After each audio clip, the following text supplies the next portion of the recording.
വിവാഹം വലിയ മോടിയായിട്ടൊന്നും നടത്തണ്ട, രജിസ്റ്റർ ചെയ്താൽ മതി. എനിക്ക് ഇനിയൊരു വിവാഹം വേണ്ട സുധി. പക്ഷേ എനിക്ക് നിന്നെ വിവാഹം കഴിച്ചേ പറ്റൂ.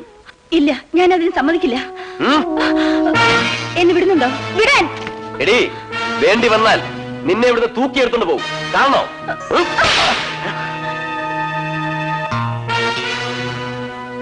എന്നെ ഇനിയും ഒരു കൊലയാളിയാക്കി മാറ്റരുത്. നാളെ ഞാനിവിടെ വരുമ്പോ നിന്റെ തീരുമാനം എനിക്ക് അനുകൂലമായിരിക്കണം.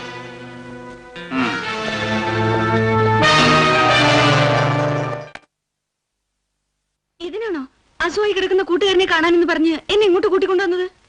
ഇത് വേണ്ടെന്ന് പറഞ്ഞിട്ട് അവൻ കേൾക്കണ്ടേ? നേരെ ഒത്തിരിയായി. വീട്ടിൽ ചെല്ലുമ്പോ അച്ഛൻ വഴക്ക് പറയും. അതിന് ഞാൻ അന്യനൊന്നും അല്ലല്ലോ. അല്പം കഴിക്കുന്നോ? സുധി തമാശകളാ. ഞാൻ ഇവിടുന്ന് ഒറ്റയ്ക്ക് പോകും, പറഞ്ഞേക്കാം. എടാ സുധീരെ, ഇതൊന്ന് തീർത്തിട്ടാവാം സംസാരമൊക്കെ. പെട്ടെന്ന് വാ. അവൻ അസൂയ. അതൊന്ന് തീർത്തിട്ട് വരാം.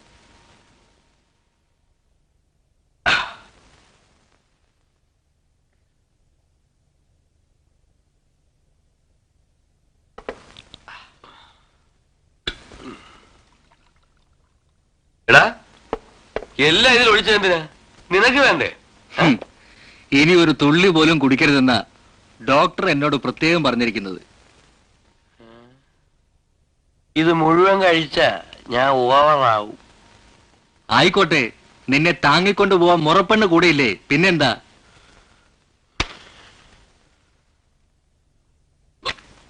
എടാ, മദ്യത്തെ ഇങ്ങനെ വെറുപ്പോടെ നോക്കരുത്.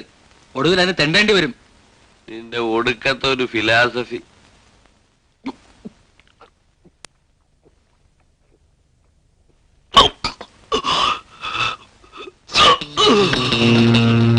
കഴിച്ചതിന്റെ എല്ലാ സുഖവും പോയി.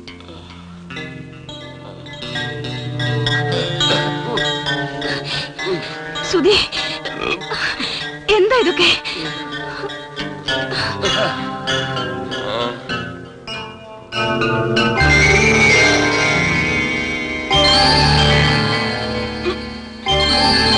പേടിക്കാനൊന്നുമില്ല, അല്പം കഴിഞ്ഞാൽ എല്ലാം ശരിയായിക്കോളും.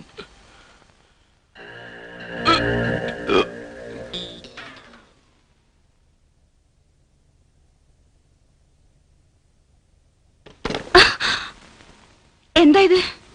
വെറുതെ ഒരു തമാശക്ക്. നിങ്ങൾ പുറത്തു പോകുന്നുണ്ടോ? അതെങ്ങനെയാ? ഉടനെ പോവാൻ പറഞ്ഞ ഞാൻ ഒച്ച വെച്ച ആളെ കൂട്ടും.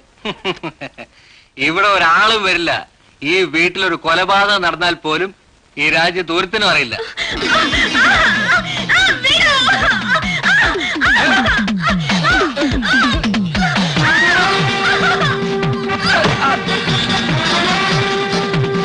സുധി, സുധി, എഴുന്നേക്ക് സുധി, സുധി.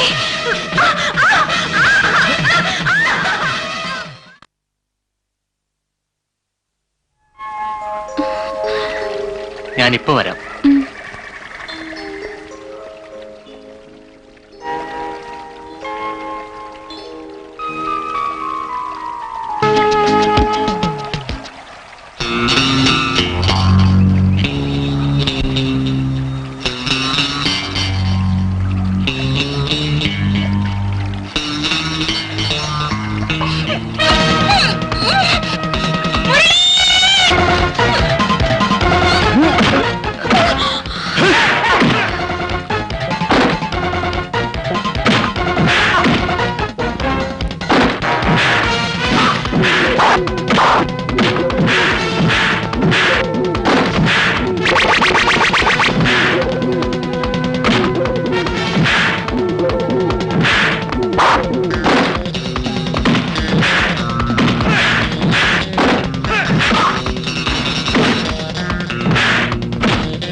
ഇത് നാടല്ല, കാടാണ്. രണ്ടുപേരും എന്നിങ്ങനെ കുഴഞ്ഞാടി നടന്നാലേ ആരെങ്കിലും തല്ലിക്കൊന്ന് കൊക്കയിലെറിയും, പറഞ്ഞേക്കാം. ആ പാവത്തിനെ അവൾ നശിപ്പിക്കുന്ന തോന്നണേ. എനിക്ക് ലിസിയോട് ഒരു കാര്യം പറയാനുണ്ട്. എനിക്ക് തന്റെ ഒരു കാര്യവും കേക്കണ്ട. ടോമി വാ, അവൾ അങ്ങനെയൊക്കെ പറയും. റാണി പോയിക്കും, ഞാൻ തനിയെ വന്നോളാം. എന്നാ ഞാനും പോകുന്നില്ല.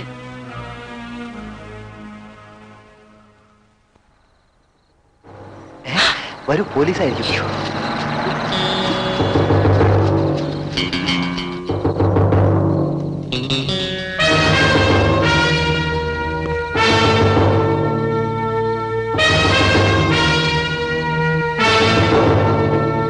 ആ മൊട്ടയല്ലേ നിന്നെ കയറി പിടിച്ചത്? മറ്റയാളാണ് സദാനന്ദ മുതലാളി കൊന്നത്. മാത്യു സാർ, പണം ഇനിയും എത്ര വേണമെങ്കിലും തരാം, പക്ഷേ എല്ലാം വളരെ രഹസ്യമായിരിക്കണം. ശരി സാർ. എന്ത് വിവരം ഉണ്ടെങ്കിലും പഴയ താവളത്തിൽ അറിയിച്ചാൽ മതി. അപ്പൊ ഞാൻ ഇങ്ങോട്ട് വരണ്ടല്ലോ? വേണ്ട, നിങ്ങൾ കൂടെ കൂടെ ഇവിടെ വന്നാൽ ആളുകൾ സംശയിക്കും. പിന്നൊരു കാര്യം, ഞങ്ങൾ ഏൽപ്പിക്കുന്ന ജോലികൾ നിങ്ങൾ ഒറ്റയ്ക്ക് ചെയ്താൽ മതി, കൂട്ടിനാരെയും ചേർക്കരുത്. എന്റെ കൂട്ടുകാരൊക്കെ നിങ്ങളെപ്പോലുള്ളവരാ, കൊന്നാൽ പോലും രഹസ്യം പുറത്തുവിടില്ല. എന്നാൽ ഇനി മാറ്റി വയ്ക്കൂ.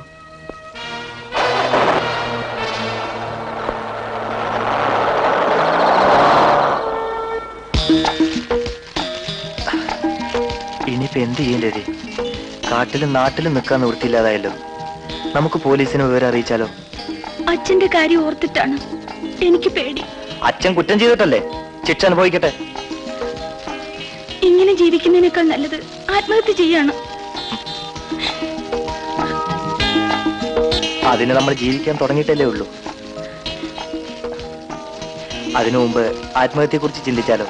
രാജിന്റെ മനസ്സ് പോലെയല്ല എന്റെ മനസ്സ്. ഇന്നു മുതൽ നമ്മൾ ഒരേ മനസ്സും ഒരേ ശരീരവുമായിട്ട് ജീവിക്കണം. അതിനിത് വീടാണോ? മിണ്ടല്ലേ, വല്ല മൃഗങ്ങളും കേൾക്കും.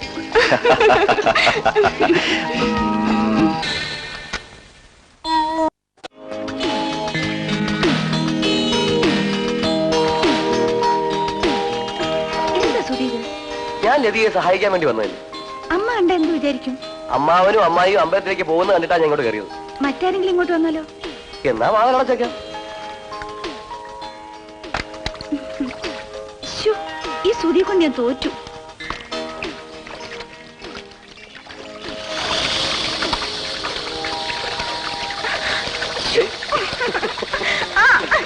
വീണ്ടും സുധി, എന്ത് ഇത്?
ഓടി വാടാ എന്റെ കാല്.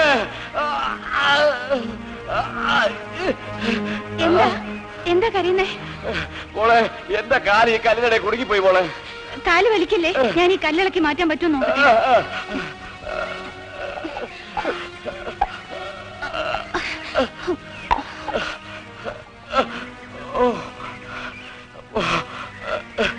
മോള് ഈ സമയത്ത് വന്നില്ലായിരുന്നെങ്കിൽ ഞാനിവിടെ കിടന്ന് ചത്തുപോയേനെ.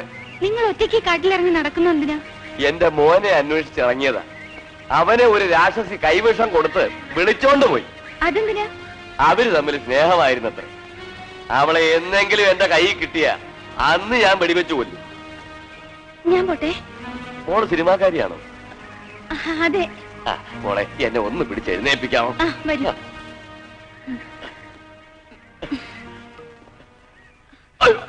പതുക്കെ. മോളെ എന്റെ കാറിനടുത്ത് വരെ എത്തിക്കാമോ മോളെ? നിങ്ങളുടെ ഡ്രൈവർ എന്തി? അവൻ പെട്രോൾ വാങ്ങിക്കാൻ പോയിരിക്കുക. എന്റെ തോളത്തെ പിടിച്ച് നടന്നോളൂ. പതുക്കെ.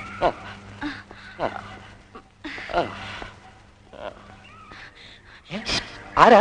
രാജന്റെ അച്ഛൻ. എവിടെ? ദാ അവിടെ പാറയുടെ ഇടയില് കാല് ഒരുങ്ങിക്കിടന്ന് കരയായിരുന്നു. രാജാണെന്ന് കരുതിയാ ഞാൻ ഓടിപ്പോയത്. കാലൊടിഞ്ഞിട്ടുണ്ടോ? ഇല്ല, പതുക്കെ പതുക്കെ നടന്നു പോകുന്നുണ്ട്. നമ്മളെ തിരക്കി നടക്കുക. എന്നെ കൈ കിട്ടിയ വെടിവെച്ചു കൊല്ലുമെന്നാ പറഞ്ഞിരിക്കുന്നെ. അപ്പൊ രതി ആരാണെന്ന് ചോദിച്ചില്ലേ? ഞാൻ സിനിമാക്കാരിയാണെന്ന് വിചാരിച്ചിരിക്കുക. രക്ഷപ്പെട്ടു. എങ്ങനെ രക്ഷപ്പെടാനാ? ഇപ്പൊ ചെറുത്താനിയും കടലിലെ നടുക്കായി. ഒരു വശത്ത് അച്ഛൻ, മറുവശത്ത് ആ കൊലയാളികൾ. ഇവരിൽ ഇപ്പൊ ആരാ ഭേദം? എനിക്ക് രണ്ടും ഒന്ന് തന്നെ. എല്ലാവർക്കും ആവശ്യം ഇപ്പൊ എന്നെയാണല്ലോ. ഞാനിവിടെ അടുത്തുള്ളപ്പോ നീ എന്തിനാ പേടിക്കുന്നത്? ഹായ്, ഇതെവിടുന്നാ? ഈ കാട്ടിലൂടെ ഒക്കെ ചുറ്റി നടന്നിട്ട് തിന്നാൻ കൊള്ളാവുന്നതായിട്ട് കിട്ടിയത് ഈ പേരയ്ക്കും മാങ്ങ. എനിക്കിപ്പോ മാങ്ങയൊന്നും വേണ്ട. അതിപ്പോ ആവശ്യമില്ലെന്ന് എനിക്കറിയാം.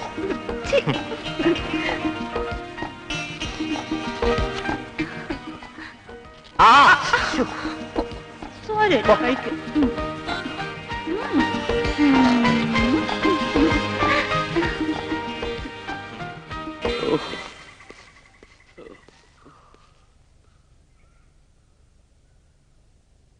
എന്താ ഇവിടെ?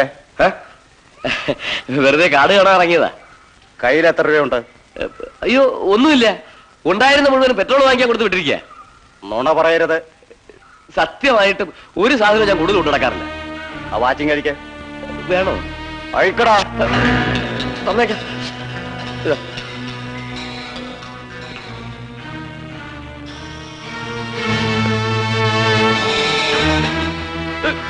അത് ഊരടാ.